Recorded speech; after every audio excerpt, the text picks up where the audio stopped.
Welcome to Not in a Huff with Jackson Huff, where we interview newsmakers, storytellers, and all-around interesting people. Sit back, relax, unless you're driving, and enjoy the show. Here's Jackson. Hello. I am Jackson Huff. This is Not in a Huff. Thanks so much for joining me. As always, really appreciate it. This week I'm interviewing Anne Montgomery. Now, Anne has lived quite the life. We're going to kind of go all the way from her time in high school and deciding she wanted to be a sports reporter, all the way up through her time at small local news stations and being the first female sports reporter at a local news station, making headlines from that, moving on to ESPN, being one of the first females on ESPN as well. She was hired with 3 other female sports reporters. There's maybe one that came before her. We're going to talk all about kind of the world of that and kind of breaking that glass ceiling, if you would, and kind of how hard that ceiling was to crack. We're going to talk some about the unfortunate side of, I guess, being somebody who was a trailblazer and kind of just how society, definitely when it comes to the world of ESPN, treated her. It wasn't so great. To be honest, it wasn't great. She's going to talk a lot about the highlights and then also some of the lowlights too. I think it's important to talk about these things because, like I mentioned to her a couple months ago, there was actually an article in my local newspaper, the Indianapolis Star, talked to all of the female sports reporters for the local news stations here, and they still deal with a lot of, no better word than just nonsense just because of their gender. Whether it's not getting the same access to athletes because of their gender, whether it's just offhand comments. So Anne Montgomery, she was an anchor on ESPN from 1990 to 1992, so many years ago, over 30 years ago, but those issues still persist. If you remember a few weeks ago, we talked to someone who was one of the first female forest firefighters, and the same theme, the issue still persists. So I think it's really important to highlight those. It was a fascinating conversation just about how it was to work at ESPN in the early 90s, and then that extra layer of working there as one of the only female sports reporters. So I really appreciate your time there. We're going to talk about, I said from 1990 to 1992, so 30 years, almost 31 years have passed since then, and she's done a lot since then. From officiating, she was an officiant at all 5 major sports for 40 plus years. But the other thing she did, which is really, really awesome, was for 20 years. So she went back to college in her 40s after kind of her sports reporting days and became a teacher at an inner city school and taught journalism there. So we're going to talk about that. She kind of got the inspiration and the idea to start writing books about some of the things she was experiencing. So she became an author. That's what she's doing now. That's kind of where we find her. So we're going to kind of wrap our interview up today talking about her books. And she writes literally about everything except for sports, which is kind of a funny thing. But she wrote a book about the fundamentalist church and some of the major issues there. She wrote a book about an archaeological dig and things being stolen. She wrote a book about a serial rapist. Just a ton of interesting, some heartbreaking books. But I really enjoyed speaking with Anne. I really think you're going to enjoy this. Whether you're a big sports person and want to hear about some of the early days at ESPN and some of the issues and challenges that hopefully they're overcoming, but I don't know. I don't know somebody there currently, but we can talk to Anne today about that time that she was there. Whether you want to listen to the process of how an author writes, we're going to talk a lot about that. But if really, honestly, whether you're interested in authors or sports, just a fascinating life that Anne Montgomery wrote. So I think you're going to really enjoy this. So without further ado, here is Anne Montgomery. I'm here today with Anne Montgomery. Miss Montgomery, how are you? I'm great. Thanks for inviting me to join you today. Absolutely. I want you to introduce yourself, but before that, just before we started recording, you were saying that a lot of people call you Annie rather than Ann. Only your mom calls you Ann. And you were saying something about baseball Annie and was just flabbergasted that I didn't know what that was. So explain it to us if you would. That shows me how young you are. Okay, a baseball Annie. Did you ever see the movie Bull Durham? Yeah, absolutely. Okay, well, the Susan Sarandon character is named Annie. There's a reason. Annies were women who were groupies for baseball, like for 50 years. So when someone's called a baseball Annie, they're basically calling them a groupie. So I hear you. Well, but I was an umpire, so I wasn't really a groupie, but you know what I mean. If you would introduce yourself, we started in something totally different, but now tell us who Anne Montgomery is. I'm a whole lot of things. I was originally a sports reporter. Actually, no, I was originally a server in a bar and a bartender because I wanted to be a sportscaster. But of course, that was back in the 1970s, ancient times when there weren't any women sportscasters. I mean, everybody I knew told me it was not going to happen ever. I'd never be a sportscaster, both in high school and college. Even though I graduated with a degree in communications, all my professors said that will never happen. When I got out, I ended up working in a bar in Washington, D.C., and they were right. I couldn't even get an interview anywhere. And kind of accidentally, I ran into a man who was an amateur hockey official, like for, little kids. And I was an ice skater growing up, and he said, "Why don't you become a referee?" And I went, "Sure, why not?" And even though my first game I was absolutely terrible, I realized that because I came before Title IX, I didn't get to play football, baseball, ice hockey, soccer, and basketball. I could have played basketball, I guess. But so I decided to become an official in the 5 main team spectator sports: football, baseball, ice hockey, soccer, and basketball. And I wanted to do that for 5 years, and I felt some forward-thinking news director would give me a job. And thinking I knew about the sports, because let's face it, who knows more than the officials? I know everybody thinks we know nothing, but we do read the rules and no one else does. So I did that, and someone hired me. I got a job in Columbus, Georgia. Not a fabulous place, but I worked there. And I ended up working for 5 TV stations as a sportscaster, including ESPN, where I anchored SportsCenter for a while. And but then I aged out of TV. I got too old. Once a woman's pushing 40, she's not hot enough to be on camera anymore. So I had to go back to officiating. I mean, I went from doing SportsCenter to officiating Pop Warner football. And it was interesting. But anyway, who am I? From there, I became a print reporter, and I branched out into all kinds of things, not just sports. And then I became a teacher. I was a teacher for 20 years. I taught in an inner city high school. Where I taught journalism primarily, and I taught a little bit at ASU's Walter Cronkite School, sports reporting, until one of my students wrote in a critique of me, couldn't they get someone younger to teach sports reporting? So that, and I'm an author. Well, you've given us a great summary. We're going to unpack every little bit of that, and I want to kind of know from the beginning. You just talked about how you were before Title IX, so you didn't have the opportunity to play a lot of these sports. What created that passion for wanting to become a journalist and wanting to be a sports journalist? You weren't necessarily an athlete as a kid. You did I guess you were a skater, so you absolutely were. But what made you want to, get into sports journalism? Well, like everybody who played a sport. Now, I was an ice skater. And I know many people don't think that's a real sport, but it is. Sure. I was an ice dancer of no great talent, and I'm way too big. If you've ever seen any like Olympic caliber female ice skaters, they're about 5'2". They're tiny little people. I was not that. But anyway, I had a dream of being an Olympic gold medalist, which was ridiculous. I was a mediocre skater at best, but that put the sports, the desire to be an athlete in my heart. I love to ski. I love to swim. And I loved it. I hung around the arena. I was a rink rat. And so half the time the hockey players were there. And I fell in love with ice hockey. Now today I'd play hockey. I would have been a good hockey player. But back then I didn't have that opportunity. So I loved sports because I got involved in them. I started skating as a 5-year-old. at one point I wanted to be in theater. I mean, I like performing in plays. I'm a singer, that kind of thing.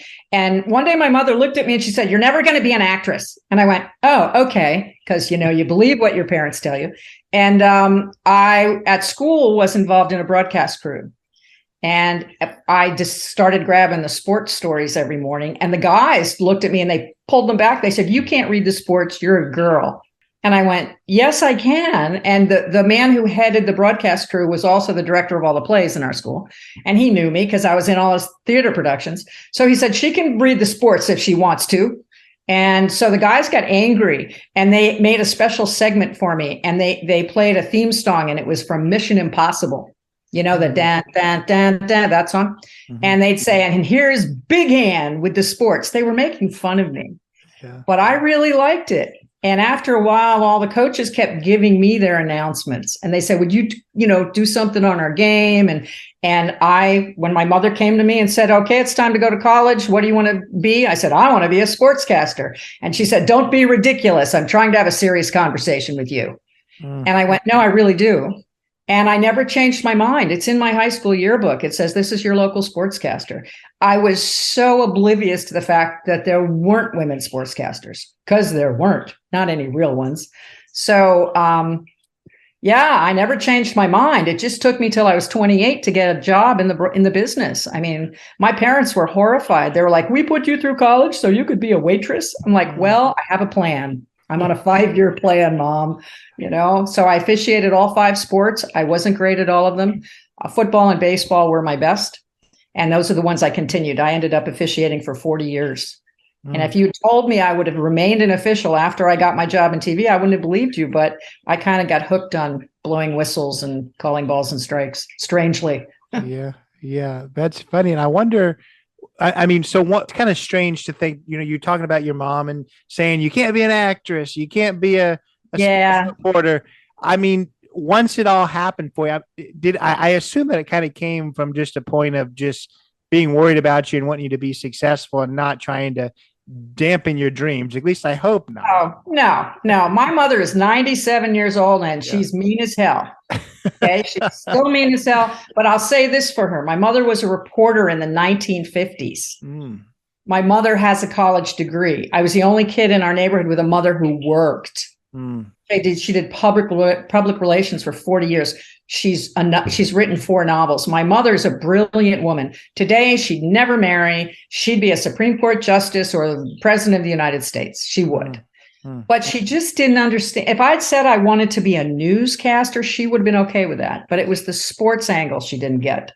To her, sports are something you do for your physical health because you enjoy it, but not because you start throwing things at the TV because, your team was intercepted. She doesn't understand that. So it took her a very, very long time. And honestly, it wasn't till about two years ago that she said she was proud of me. In fact, seriously, 2 years ago, my mother was reading one of my novels and she read my biography at the end and she goes, "Oh my God, you've done so many things." I said, "Where have you been, Mom? Where have you been?" "Yes, I did do a lot of things. Why didn't you notice before?" So at 97, she's okay with it now. Well, I'm very happy to hear that.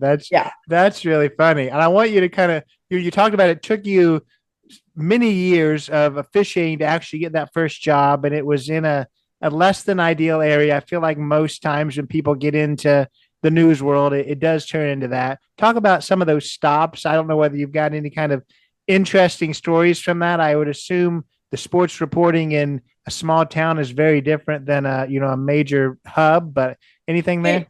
It is. My first job was Columbus, Georgia, which is 100 miles south of Atlanta, but 50 years behind Atlanta. It's Fort Benning.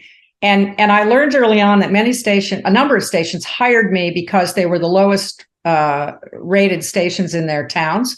And I was a freak. I mean, we're talking the 1980s here. And to say they had a woman sportscaster coming in, it was like big news everywhere I went because they simply didn't do that. So I became the subject of stories all the time. "Oh my God, there's a woman covering the game," or "There's a woman doing sports." It was unheard of. And I realized that most of them were basically using me to get some rating points. But that's okay. And when I was teaching journalism, I always told kids, go to a little tiny market where you don't know anyone for 1,000 miles, because you're going to do a lot of bad things on the air. You're going to look stupid. You're going to make mistakes. And I know, it's funny, all those years that I worked in the restaurant and I was officiating, it never occurred to me that I didn't know how to do the news. I mean, I'd done reporting in college. Where the football coach, baseball coach, basketball coach all refused to speak to me, but I could go to any other team and they were delighted for the coverage. But I wasn't on TV live. And though I anchored some stuff in college, it was rare. And so all these years later, I finally get a job and I don't know how to anchor the news. Nobody ever gave me those directions. So the first night I'm on the air and I don't, you know what a teleprompter is, of course, right? Yes, yeah. Well, back in the old days, they weren't on computers. You used carbon paper. Maybe you don't know what that is. It's where you put it in an old-fashioned typewriter, type it up, and you get 7 copies or 6 copies. And I had no idea that those copies were supposed to be spread around to the producer, the director, the camera people, the teleprompter operator. I also had no idea how to type them. So I typed just like you would on a regular piece of paper from one end to the other, not understanding that only the words for me go on the right side of the paper and the left side is directions for the director. No one informed me of this. So my very first night on the air, they introduced me with a great flourish, first woman sportscaster in Columbus, Georgia. And I look at the teleprompter and all my scripts were cut in half. Because I had written no one said a word to me. So for 3.5 minutes, I was live on the air with no scripts and no one told me to have them in my hands either. So today you see they have iPads today. In the old days, everybody carried copies in case the teleprompter failed. So I don't remember. It was kind of like a car accident. The bad thing is my mother's best friend was in Atlanta and she saw me on the air. And she told my mother, she said, she's terrible. And my mother wouldn't see me on the air for 2 years. She refused. So that was fun. But the good news is that's how you learn, because I learned all about the teleprompter that night. Yeah. Trial and extreme error at some point. Yeah. Oh, it's like making a bad call in a ball game. You usually don't make that same mistake again. Yeah. So I was lucky to learn I went from there to Rochester, New York. I was also very fortunate that early on I had male partners who did not get bent out of shape when I showed up and who helped me out. It wasn't always like that, but my first couple stations were. So yeah, I went from Columbus, Georgia to Rochester, New York to Phoenix.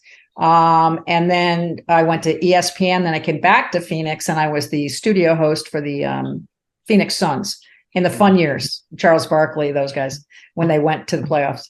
And so that was great fun. But then I was pushing 40 and nobody would hire me anymore. Yeah. Yeah. And I wonder too, you talked about how it sounds like your first few jobs were not bad. And hopefully none of them were too bad. But I'm trying to think, maybe 3 months ago, I'm here in Indiana, in Indianapolis. The Indy Star, which is our main newspaper, ran a big article where they interviewed the sports reporters, the female sports reporters at all the local stations, because they all have one, and just how they've been treated. Even now, obviously, this is years and years later, and it's not always been super, super great. So this is 20 years in the future, probably from where you started. So I just wonder what you experienced then.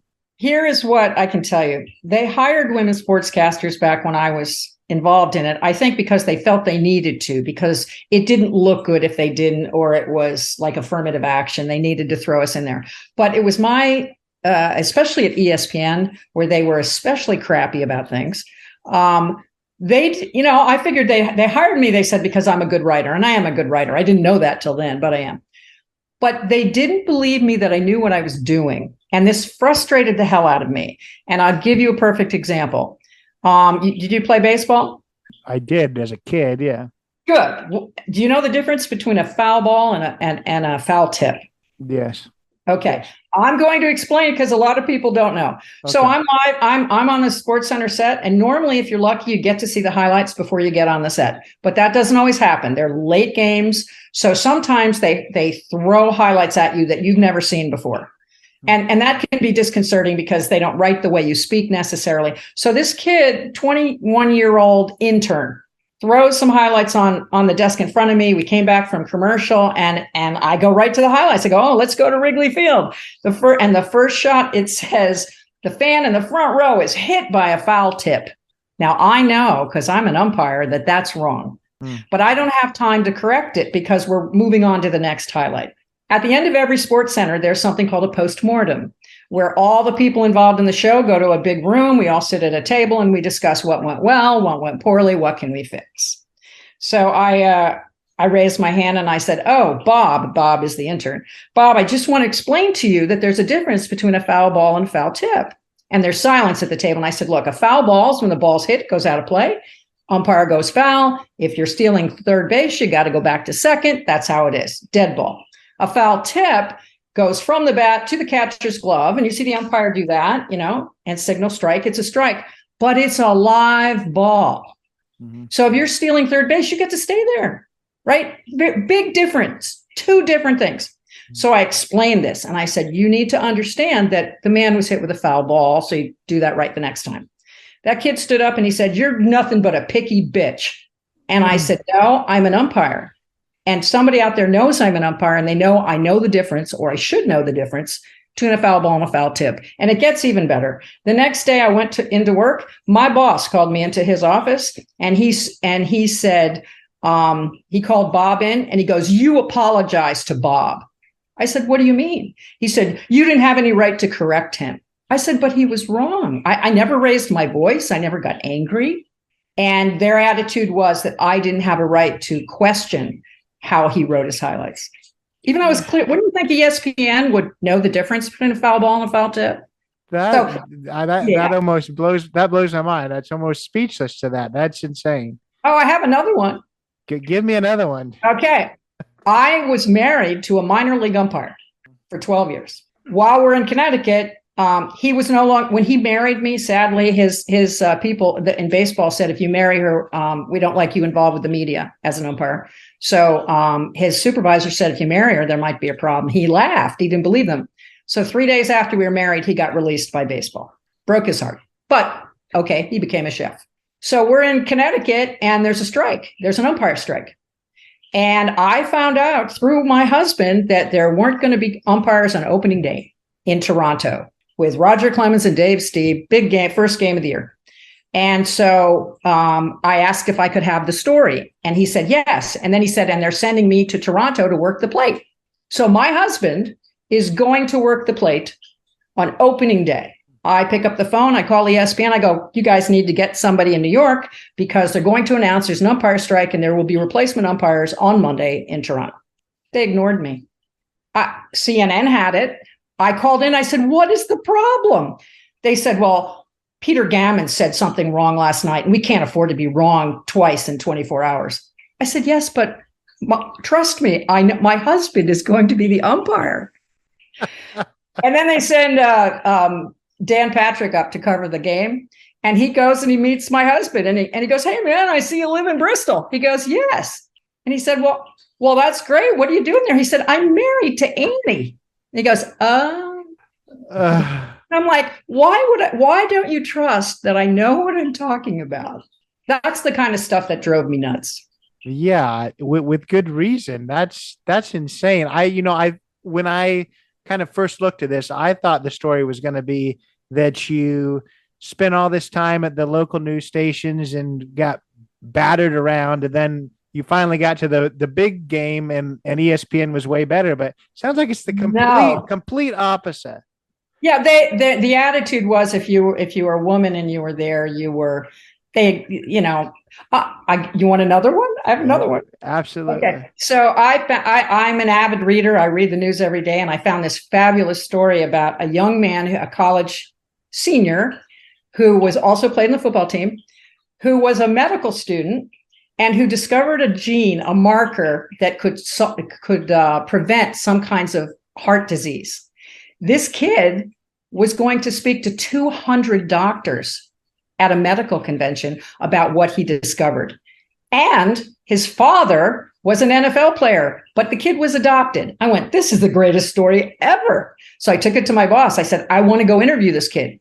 And you know what they said to me? This kid played for Washington University in St. Louis.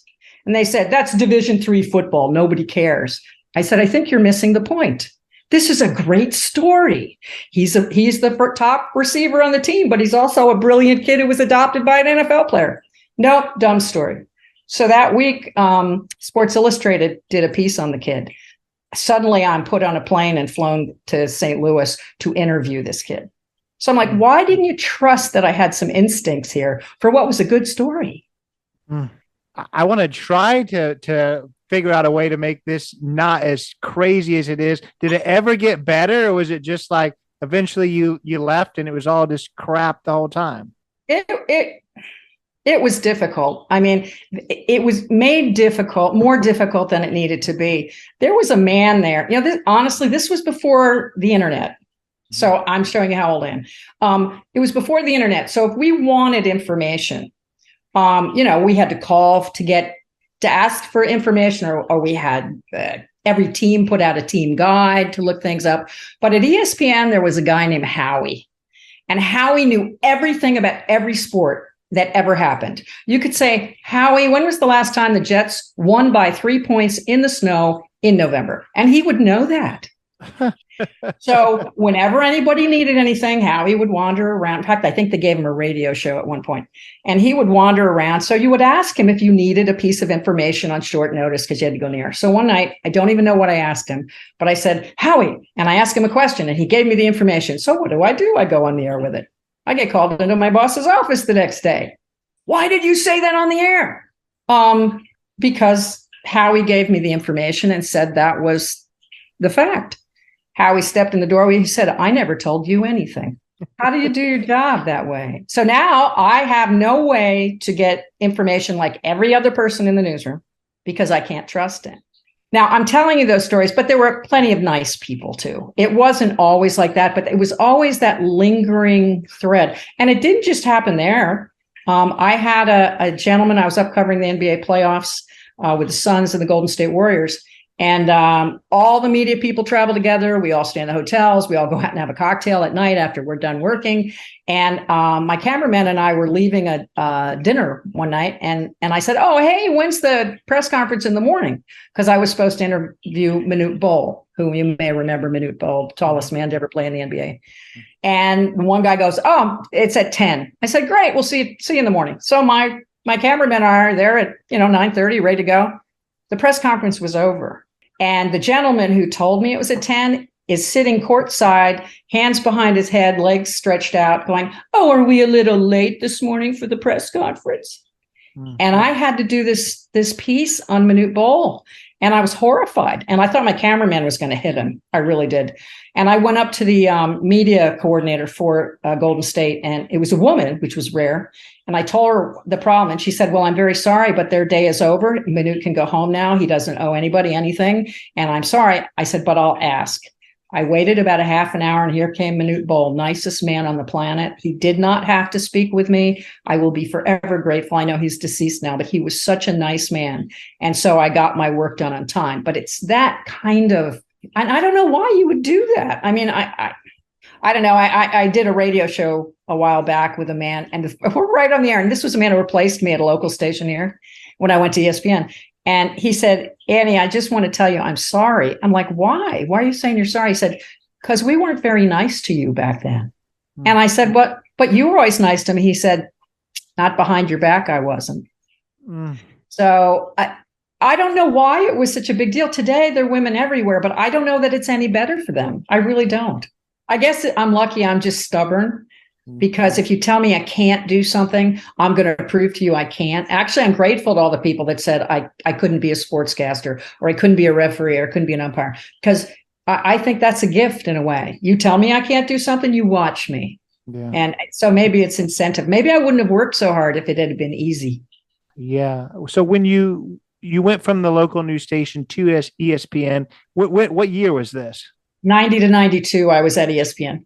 All right. So, I mean, it was a little further in than I thought it was. Was ESPN the juggernaut that it is now? I mean, I guess it'd been around for 12 or 13 years. 10 years. I think they had their 10-year anniversary when I was there, but don't quote me. They were already massive. Not like now. Now it's ridiculous. And we only had the studio in Bristol, and I think we had one maybe in Chicago, a little one, but it was still, Bristol was, the center of the sports universe. And as I said, some of the people were fine people, but it seems like there were just too many who objected. I don't know. It wasn't that I don't know what I'm talking about. I do know what I'm talking about. If I'm wrong, tell me I'm wrong. But everything they picked on had nothing to do with my abilities as a broadcaster or my sports knowledge. And I'm going to tell you right now, you can't ask me who had the best batting average in 1948. I have no idea. I can look that up. Okay, but ask me about how games are played. So I said I've been an official since 1978. Okay, I called my first hockey game in 1978. I did ice hockey first. So I have a clue what's going on out there. And just because I didn't play doesn't mean I don't have an idea. I'm pretty sure I have a better idea what's going on in the field than guys that played the game. Maybe not every guy, but you know what I mean. So I'll stand my qualifications up against any guy who's on the air right now. Yeah. But I'm too old. As they pointed out, sports are targeted to the 18 to 34-year-old males. Once you're over 34, you're too old. Well, that's a whole nother can of worms. But I just also wonder, and I don't know whether ESPN was, had these types back then, but what people were rougher, because, and I'm talking about whether it was the true sports journalists or whether it was the people who were hired that were retired athletes. It seems like a lot of times people who didn't actually do things and are really trying to prove themselves are the ones that turn out to be jerks, more so than the people that are confident in who they were. Did you find that was the case or no? Most of the people I knew had never been professional athletes. They might have played in high school. They were regular guys. I didn't often, when I was there, they didn't have NFL games on there. They were still doing truck and tractor pulls. Yeah. And, they got Major League Baseball when I was there. So that was a big deal. So we didn't have a lot of guys who were former players. There were a few, and mostly those were nice guys. It was the guys that seemed like they never really made it in the sports world that seemed to have the hard time with me. Oh, yeah. I'm like, look, I wasn't really an athlete. Yes, I was. I was an ice skater, and you try it. You get out there and see how sweaty you get. Mm-hmm. So I don't know. But don't misunderstand me. I tell the stories where people were kind of crappy, but there were plenty of people that were nice too. If not, maybe I wouldn't have stuck with it. But there were some nice people along the way. Mike Tirico was one of my partners there for about 6 months or so. So that was fun, and he's a good guy. But I'm glad I did it. Sometimes I look back and go, did I really do that? I better look and check to see there's really video of me. And there is. So I really did do it. Yeah. How did it feel too? You keep talking about, aging out. We're talking about Mike Tirico, Dan Patrick. All these people are still doing it and are probably going to do it until why do you think they die on the air? So because guys get to die on the air and women don't. Right, now, don't get me wrong. It's like regular TV at this point. If you're a woman who does politics or finance, you have a very specific set of knowledge, and they'll keep you. But sports, let's face it, there still aren't any real jobs for women. I mean, the dumbest sportscasting job there is sideline reporting. That's ridiculous. I think it was invented so that they could throw some women out there and go, look, aren't we great? We got women on the sideline. Honestly, they need a nurse on the sideline, not anyone who knows about sports, because all they do is say, well, Bob, I think he pulled his ACL and he's in the tent now being looked at. There's hardly any real sports. Hire a nurse to be on the side.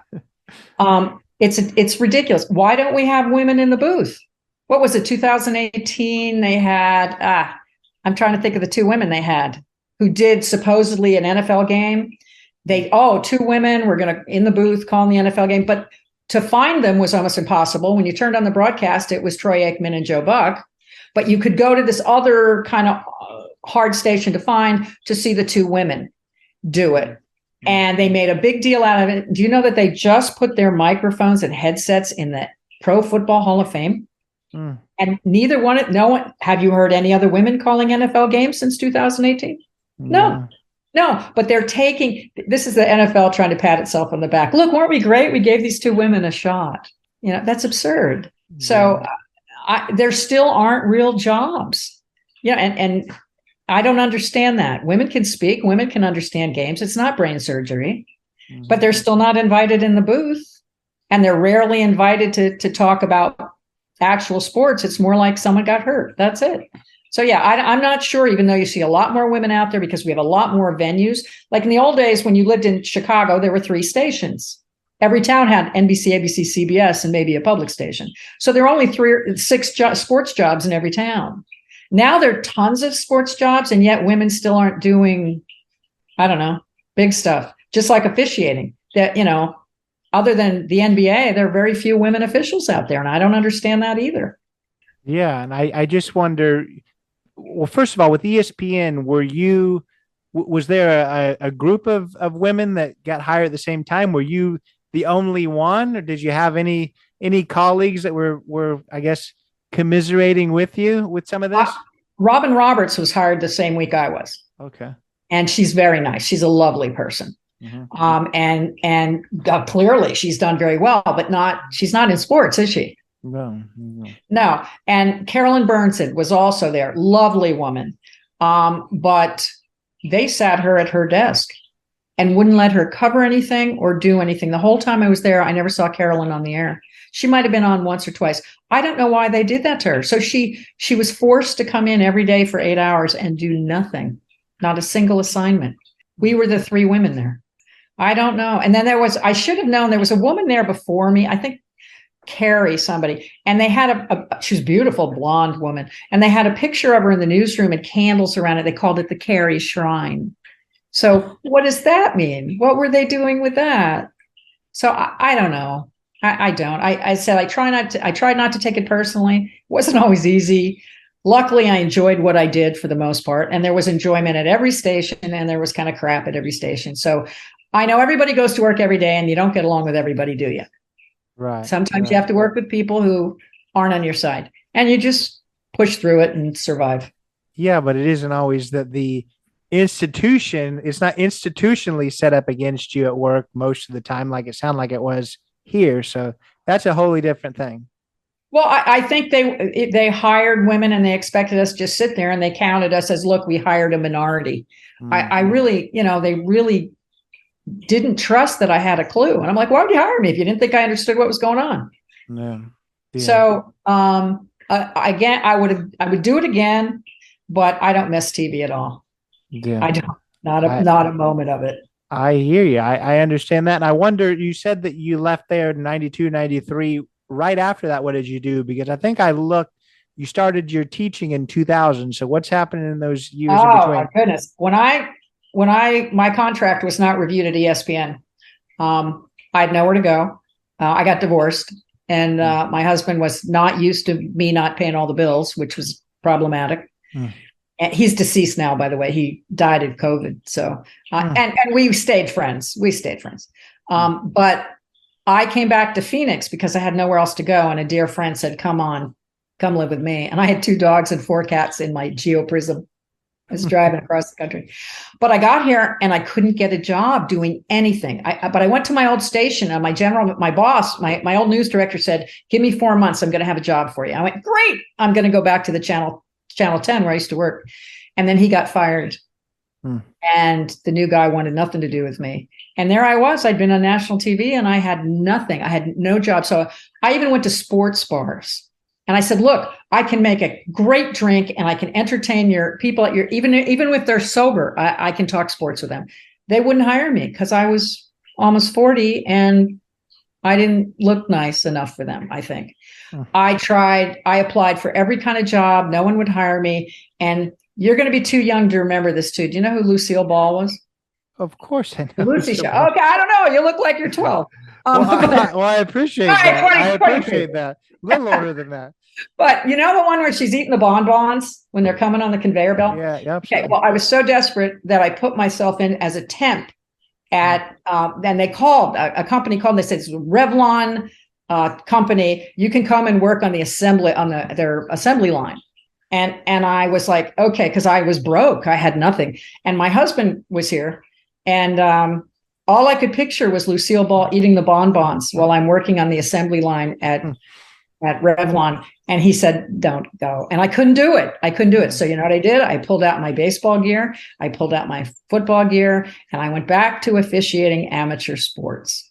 I did everything from Pop Warner to men's leagues in baseball and football, Little League. And that's what I did. And then I saw an ad in the paper for a sports reporter at a local newspaper. And I said, oh, great. And I went running. It was a little news. It wasn't even the Arizona Republic. It was a local small newspaper. And I went in and the editor goes, well, you don't know how to write sports. I said, sir, I wrote sports for 10 years on television. He said, that's not real sports. I said, please give me a chance. And so for $7 an hour, I became a reporter for a small local newspaper. And all my stories kept ending up on the front page. And then another small newspaper here said, oh, we'd like to hire you. And then I ended up writing for 3 newspapers and 3 magazines. And so I became a print reporter while I was officiating. But I'm going to tell you that it was a very hard time. I did a lot of feeling sorry for me. I didn't want to see anybody I knew when they go, oh, hey, what are you doing? You were on ESPN. Well, I'm umpiring Little League. And I did a lot of feeling sorry for me. And then one day somebody said I should be a teacher. I'm like, why, man? I don't like kids, right? But I spent all those years officiating high school sports. And I went back to college at 42 and got my teaching certificate, was hired to teach journalism in a magnet program in a Title I school, poverty, and taught there for 20 years. And I'm very grateful that TV got rid of me when it did, because maybe I'd never be a teacher. And that was an important thing to me, because on top of becoming a teacher, I also became a mother, because I became a foster mom to my students who ended up in foster care. So I have 4 kids. Well, they're not all foster kids, but they call me mom. So, and they're all in their 20s now. And so I have this. My partner and I have, he and I have 5 kids basically at this point, all because they came from the streets or foster care or whatever. So had I not been a teacher, I wouldn't be a mom. That's special for sure. I love where that story went. That you had a rough patch right in the middle, but it sounds like it went really well. And I do wonder too, becoming a teacher, teaching journalism, did the students realize just how lucky they were to get somebody who had some real experience? I feel like most of the journalism teachers are just like just the random gym coach that has a free period. It's funny. Half the people at school, they had no idea that I'd been on TV. A few did, but not many. In fact, one of my bosses, I was a CTE teacher, which is career technical education, which journalism does not belong in. But this woman from the district came into my room and she looked me up and down. She goes, what are you, an English teacher? Like it was a bad thing. I'm like, no, ma'am, I was a journalist. She said, oh, really? I mean, she was literally looking down on me because she didn't think I knew anything about journalism. I said, no, I have a clue what I'm doing here. I also taught video production. We had a TV station, a radio station, a newspaper. So they did they did TV shows and I taught that. I also, though, later became a reading teacher. So I had high school kids who read at the 1st grade and 2nd grade level. I'm also certified to teach history. So I am a teacher, but no, very rarely. The kids didn't even believe me. My oldest son, who the first one that I became his foster mom, when he came to live here, I think he saw me do something on TV somewhere. Goes, I didn't believe you that you'd been on TV. I had no idea. So finally I got some old videos. I put them on YouTube. So if anybody argued, I go, not making this up, guys. There you go. That's me. You're famous. Yes, I am. There you go. But no, they didn't believe me at all. I love it. I think that's funny. And that's kind of what I figured. The high school kids, I feel like they're just the height of pessimism sometimes. Well, my college students weren't much better. So there you go. So tell us, I guess what we should kind of go into is you left teaching and then you went into writing. I don't know whether you were writing books while you were teaching or where that was intersected, but talk a little bit about your desire to write, not just sports articles in the newspaper, but actual novels. Right. I did. It's very ironic. In fact, my best friend from high school, when she found out I was an author, she said, how the hell did you ever become an author? Because I'm dyslexic. And I didn't know that till I became a reading teacher. I went, oh my gosh, that's what was wrong with me. because in my family, I was just stupid and lazy because I come from very smart people. But I'm dyslexic, and I didn't know that was a thing. They didn't have a name for that when I was a kid. So I struggled in school. And it wasn't until I went to college that I realized I had to figure out a way around it. So I was the one kid in college who didn't party during the week, who got enough sleep, ate right, studied with silence, went to every class, because my brother bet me $20 that I would flunk out of college my first semester because I was too stupid to be in college. I would rather have been hit by a truck than pay that debt. Right? So the thing is, I didn't like writing at all then. But when I got into television, I had to write 30 stories every day. I wrote, constantly. So then when I went into print reporting, I just had to write longer stories. So the leap to novels was not that big, that strange. So what happened when I lost my job at ESPN, I had nothing to do. And it was so bizarre. I mean, I was constantly running and suddenly I had nothing to do. So I started writing a book with my ex-husband called The Integrity of the Game, which is about Major League Baseball and gambling. And that's another story. But anyway, I wrote it, never went anywhere. And then when I came back to Phoenix and I had found myself with time on my hands, I started writing some more. So I have been writing for novels for over 20 years. But it's a very difficult world. You think getting into sportscasting is tough. Being an author where you can make money is really hard. When I hear young people go, I'm going to quit my job and be an author, I'm like, don't do that. No, don't, because you're going to starve. So no, I love to tell stories. That's why I like being a reporter. I still blog every week and write an article at least once a week. But I like to tell stories. The ironic part is I have 5 published novels, and I have 2 that don't have homes, and I have 2 that will never come out of the drawer. But the irony about my book writing is that I don't write about sports at all, ever. So yeah. I write about all kinds of different things, but not sports. Well, I guess you were immersed in that for so long. So did that first book, about the sports betting, did that ever come out? No. My husband had some interesting stories about umpires who were gambling on their own games. I took that to ESPN, and then my contract wasn't renewed, and he always believed I was blackballed. I have no proof of that. But yeah, we knew umpires that were gambling on their own games. Oh, well, that's not a good thing at all. No, now it's okay. Now everybody's gambling. It's great, right? But yeah, so I enjoy telling stories. I really do. But as said, I'm very fortunate that I have Social Security and a teacher pension, because I don't know that I'll ever make any money on it. Yeah, and you said that you've got 2 books that are never going to leave the drawer. Is it because you didn't think they were good? Other people didn't think so, or why are they not leaving the drawers? Look, it's just like learning to play a sport. What you played baseball. What else did you play? Tennis. Were you great the first time you picked up a tennis racket? No, I don't think I was ever great. Okay, it's like that with writing. Right. Okay, because I've written 9 books at this point. I have 2 that I'm trying to sell right now, and as said, 5 are published. But it's a learning process. You get better. I never took a creative writing class in my life. I took news writing, but that was it. So I've learned this on my own. And my early books are not that good. So it takes a while to learn your craft. Just like you probably were a better tennis player when you stopped playing, or if you're still playing, than you were when you started. It's the same with writing. Right. So what are the books that are published that people can actually find? What are they about? They're not about sports. So what are they about? Well, Wolfcatcher came out last February. That story is based on the real burial of a man 900 years ago outside of Flagstaff, Arizona. I live in Arizona.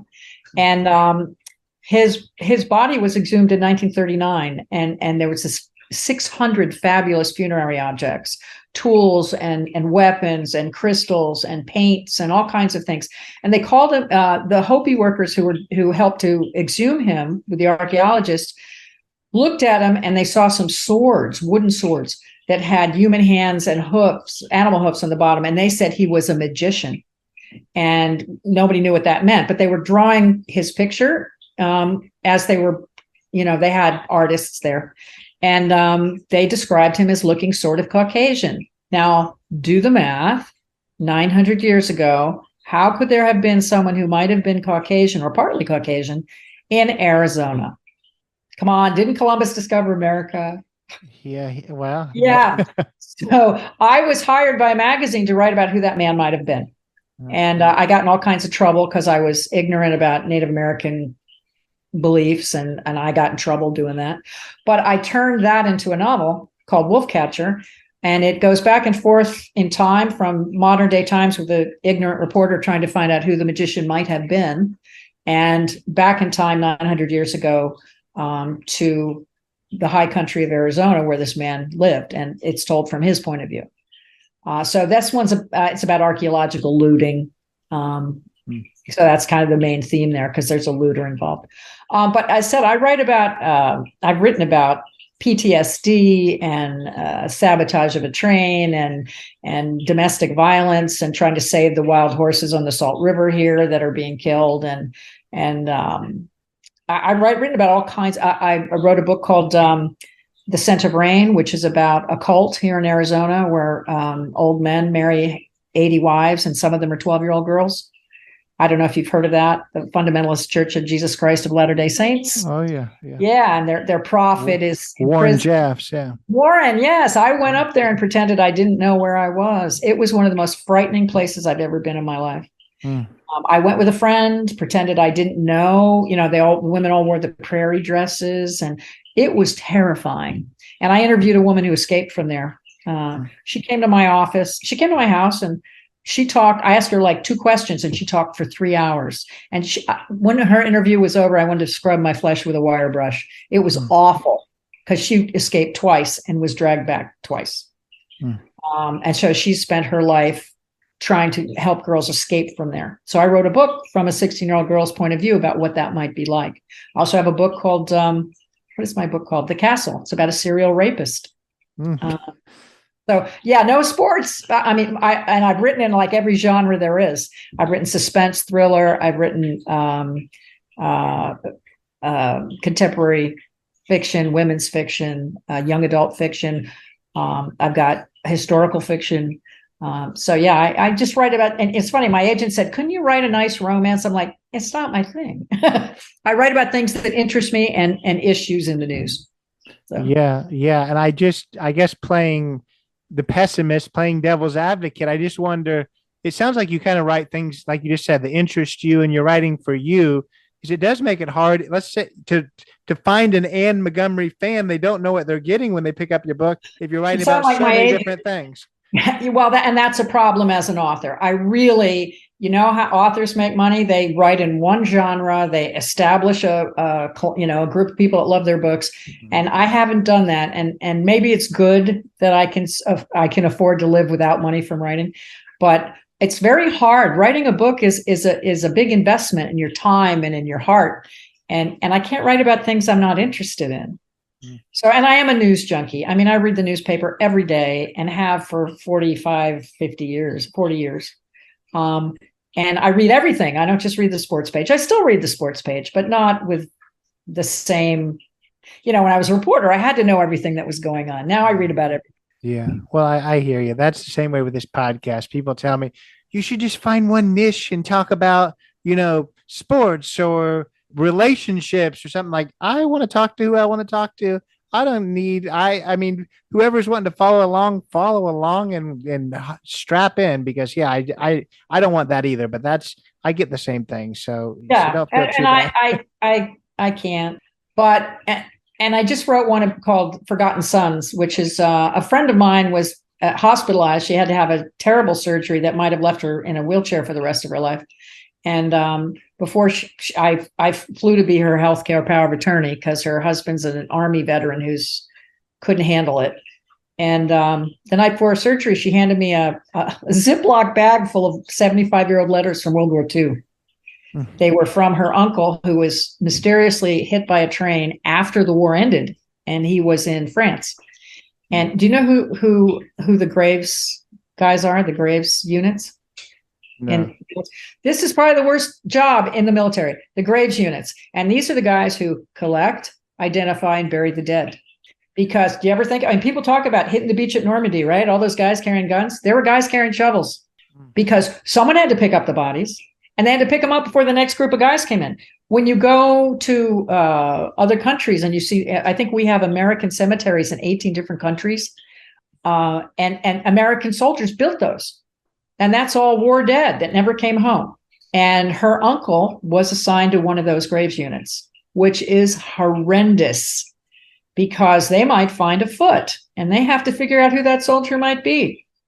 And I followed him through the postmarks on his letters through Europe. And he was at the Battle of the Bulge. He was at Normandy. He was at with Patton in Czechoslovakia. He was in Nuremberg after the war, and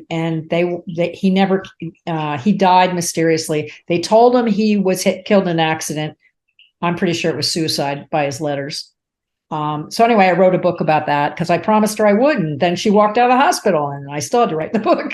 So I have that one, but it's necessarily gruesome. It's a gruesome book. Because of the way their lives were. For 18 months, he picked up body parts. And no one ever gives those guys any credit, ever. Have you ever seen them in a war movie? No. Everybody acts like the bodies just vaporize. So I wrote, and that's a hard sell. I don't know if anybody's going to publish that. So what is your writing process? I feel like if you are writing things that you're so passionate about, it may make it easier just to crank it out rather than these people that are following a formula and trying to write the same thing over and over. So what's that look like? Well, I do want to say that when I was a teacher, I'm a middle-class kid. I didn't grow up in poverty, and most of my kids did. And I cannot tell you the number of children I met who'd been raped and whose families didn't care, because it's mostly girls, of course. And they protected the boys. So that's why I wrote a book about rape, because I had a support group and girls were raped and nobody did anything about it or cared. So a lot of the things I ran into were because I taught in this school where I ran into situations that people live in. And I realized how privileged I am, that I didn't have to deal with a lot of that stuff or spousal abuse. That's terrible. And I did deal with that at one point. So there's so many issues going on, and I don't think we look at them clearly enough. And yes, I love sports, but they're not worth my time to write a novel about. So for me, because I was writing when I was still teaching, I would see something in the paper that interested me. Like we had an Amtrak train that was derailed here in 1995, right after the Oklahoma City bombing. It was considered domestic terrorism, and it's never been solved. And I wrote a book partially about that wreck because I found it fascinating. So what I do is I think of an idea long enough, I kind of let it roll around in my head for a few months, and then I start to do research. And and that's where I get to be a reporter again, because I call people up and go, "Hey, I'm writing a book. Can I come and interview you?" I wrote one about the horses here, and I needed a cattle rancher. So I called a cattle rancher. I said, "Can I come to your ranch?" He said, "Sure, coming out." So I get to put on my reporter hat again. Once I do all the interviews and the research, I could usually knock out a novel during my summer break, 10 weeks. Once I get it in my head, I'm pretty good. It's coming up with the ideas. And then I just be a reporter again. Yeah. So how can people find these books? AnneMontgomeryWriter.com. And that's Anne with an E. So AnneMontgomeryWriter.com. All my books are there. I don't want to give you all links, but everything's there, and anybody can. I'm delighted to have anybody contact me. Happy to talk about just about anything. But writing is mostly what I do now because I'm retired from teaching. I've had enough teaching. I got you. Well, we've covered so much. I feel like we could continue on, but it's been an actual pleasure. Well, thank you. I've enjoyed it. So that was Anne Montgomery, amazing person. Really appreciate her joining me. If you want to go check out her books, she's written about so many amazing things. The link to that will be in the show notes. She would appreciate that. I would appreciate you giving her some love there. Hope you enjoyed our conversation. Go check us out on all the social media, Not Enough Podcast. Give us 5-star reviews on Apple and on Spotify. Leave a written review. Even better. Really glad you came. Check out some of the previous interviews if you would. A lot of amazing ones to come up. So we'll see you next week. Take it away, Chris. This has been Not in a Huff with Jackson Huff. Thank you for listening.